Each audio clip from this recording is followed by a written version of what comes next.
covered in little bits of black now, but hey. Hi everyone, it's James here from TSR Javi Talks Tech. Now, I've done a lot of videos about drums and drum recording and drum mics and things like that.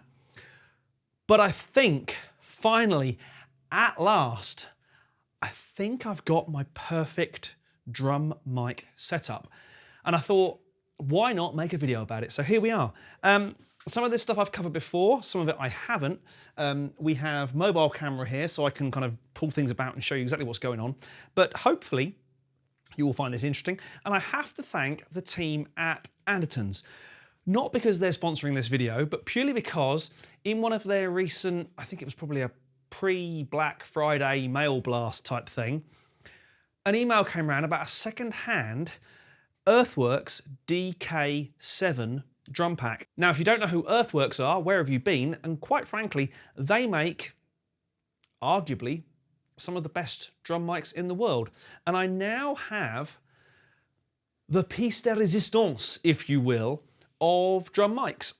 So let's start here with the snare drum. Let's grab this bad boy. There we go. Starting down here, we have a mic I have already made a video about. This is the Earthworks Icon Pro. Now, Earthworks, believe it or not, designed this as a podcasting microphone for voice. But, you know, the other microphone that everyone uses, or in fact, the microphone everyone uses for snare drum, the SM57, is also a great voice and guitar cab mic. So I thought, why not give it a go? The fact that it comes with this amazing triad orbit mount means I can get it absolutely where I want it. The fact that it's made of strong stuff means I can not worry about clunking it, which is great. And what's not to love? It kind of matches the rest of them, and I absolutely adore it.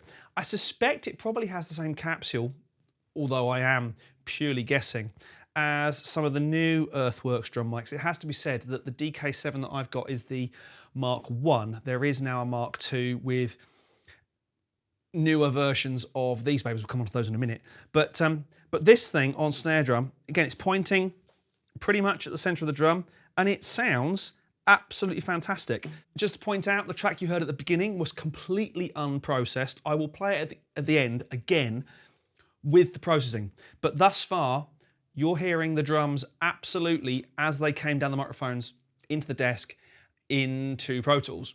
And it sounds absolutely phenomenal. It's the best drum mic sound, the best drum sound I've ever had, which is pretty cool, really. So this is what the snare drum sounds like on its own.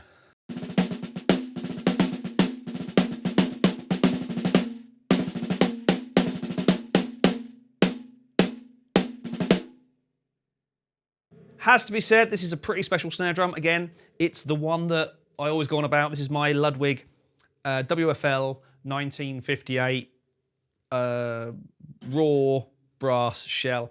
It sounds amazing. Where should we go next? Hi-hats. So this is a mic that comes as part of the DM7 Mark 1 kit. This is an Earthworks SR30. Now, it's worth saying that Earthworks put this thing out as an acoustic instrument mic. Now, I believe it's in the kit, in the mic kit, to be a snare drum mic. For me, it doesn't work in that job. It sounds a bit splatty, and I don't think it can handle it. While Earthworks say that all their mics have a redonkulously high SPL, this just doesn't work for snare drum. But for hi-hat, it sounds absolutely phenomenal. Apparently also for acoustic guitar. But I'm pointing it away from the cymbal, away from the rest of the kit. And to me, that gets a nice, clean hi-hat sound. It doesn't sound, you know, there's not too much snare drum bleed getting into it. There is some, of course, but this is a great mic. They're all quite big. I think that's the difference between the Mark 1 and the Mark 2s. They've just shrunk everything down a little bit. But in the studio, does it matter? Okay, toms. This is where I've been struggling. I have tried absolutely everything on toms. Large diaphragm condensers, small diaphragm condensers, dynamics, all sorts of things. But these are what I always wanted. And these are what I now have. These are Earthworks DM20s. They have a phenomenal gooseneck that's built in, which means I can get the mic exactly where I want it, pointing exactly in the middle of the kit. This one's moved, but hey, that's probably my fault rather than anybody else's. Let's get that pointing bang into the center of the drum, which is great. I can do that here as well. And maybe a little bit towards the edge on that one, but these are absolutely phenomenal.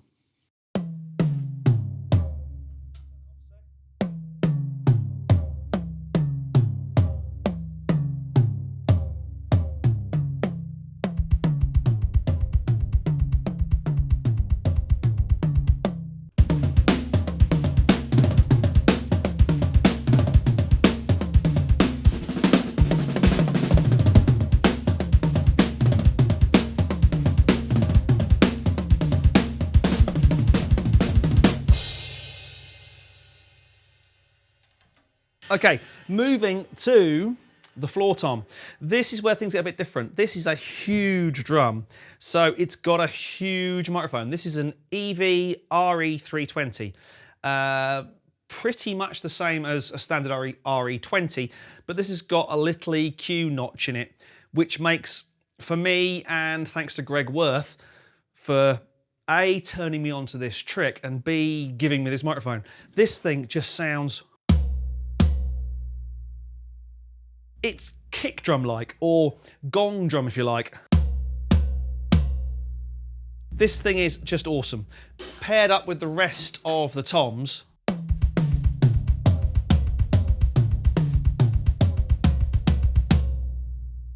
for that big rock and roll.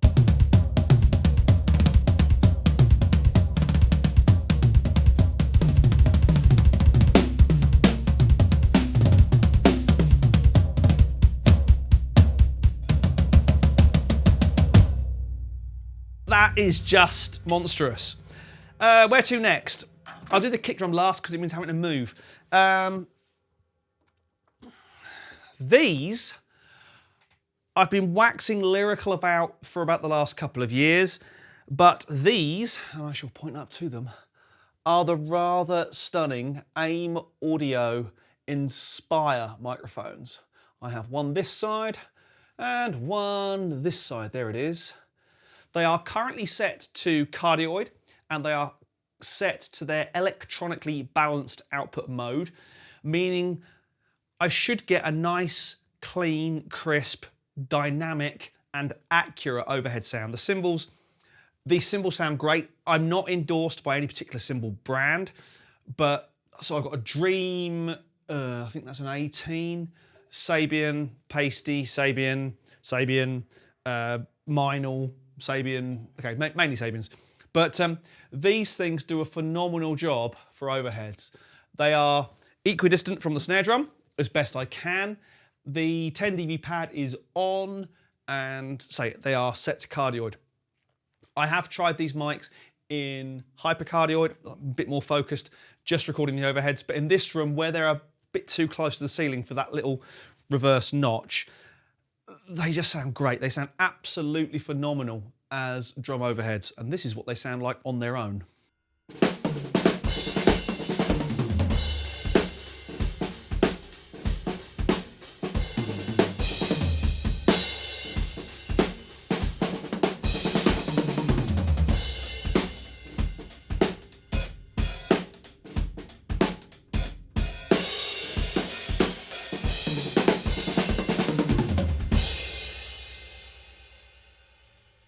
While we're behind the kit, it's worth talking about these two extra mics in here. I've got a Shure KSM 137 on the ride, kind of pointing towards the bell, just so if I want to bring the ride cymbal out or that bell sound out, I can do. There's also another KSM 137 on the X hat down here, so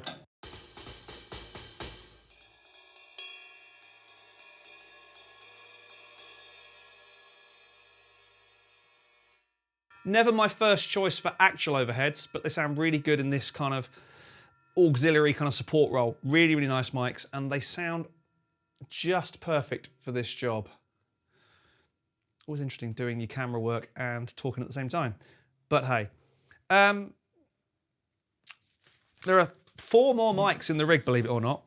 Over there, over in the corner, is my accidental mono room mic type thing. If I wander over there, you can see we have another AIM audio. This is the Essence. This is the fixed polar pattern, fixed cardioid, and I've got this one set to the transformer because I want a slightly more chewy, bit warmer sound for my mono room mic. Why in the corner? Well, as we all know from acoustics first principles, bass builds up in the corner, and for some bizarre reason, you get a phenomenal kick drum sound right over in that corner. This is how the mic sounds.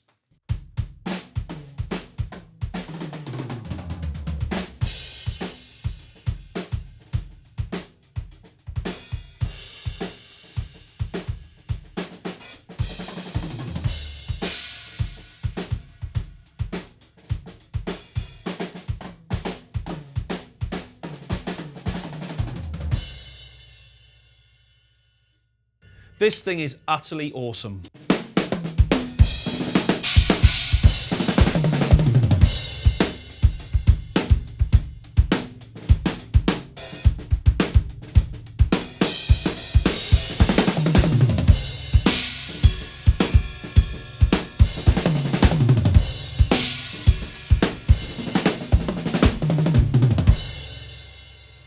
Okay, and last but by no means least, the kick drum.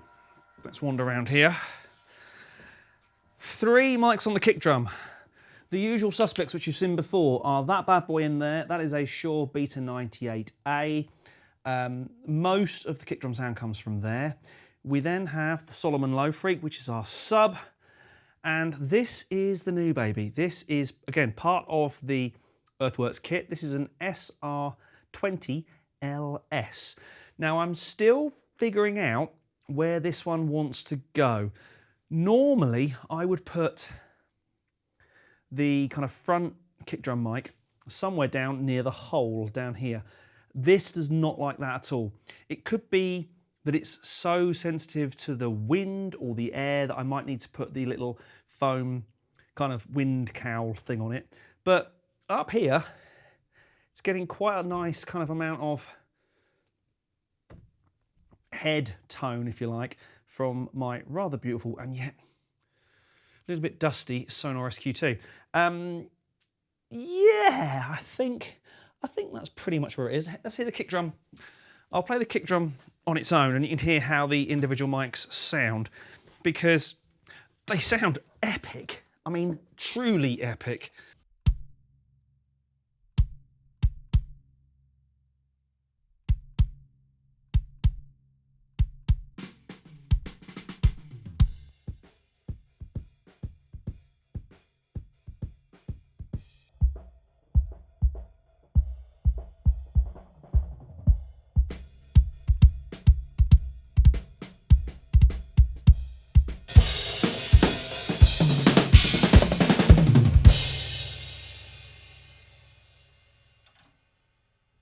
So there you go. I think this is certainly the best array of mics I've ever put together on drum kit. Yes, I know I've got lots of things going on. Yes, I know there's lots of toms and lots of cymbals and everyone's going, hey, you got too much stuff. You don't have to hit them all at the same time, you know, boys and girls. A couple of little things that maybe are worth noting. On the snare drum, there's quite a bit of dampening. This is quite a live sounding drum. But I've got this rather natty Remo kind of active snare drum mount thing. There's one of those leather kind of fold-uppy things. I can't remember if it's by Snare Weight. This is an M80 folded up halfway. And even then I've got some moon gel on there just to kind of even things out a bit. But